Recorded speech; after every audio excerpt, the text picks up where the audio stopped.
Hello, আমি স্বস্তিকা।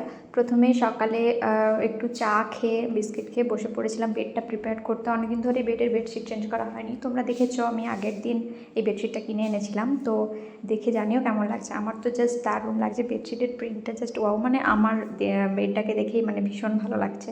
তো তারপর বাকি বেডেরটা গুছিয়ে নিয়ে আমি খেতে বসে পড়লাম। প্রচুর খিদে পেয়ে গিয়েছিলো। দেন স্নান করে ফেললাম, স্নান করে লাঞ্চ করেছি। লাঞ্চে ছিল গরমের সবথেকে ভালো খাবার পান্তা, তার সাথে অনেক কিছু ছিল। তো তারপর আমি জানলা দিয়ে দেখলাম যে অনেক মেঘ এসছে। দেন ভাবলাম একটু ছাদে যাই, দেন ছাদে গেলাম। প্রচুর হাওয়া দিচ্ছিলো মেনলি, ভীষণ ভালো লাগছিলো এই গরমে। তো বিকেলবেলা বেরিয়ে গেছি ঘুরতে, হাঁটতে। জাস্ট ওয়েদারটা দারুণ, আবহাওয়াটা এতটাই তো সুন্দর। তাই জন্যই দেখাচ্ছি একবার ওয়েদার। এই যে হালকা হালকা মেঘ করে আছে, বৃষ্টি পড়ছে টুকটুক করে। অ্যান্ড আমরা বেরিয়েছি হাঁটতে।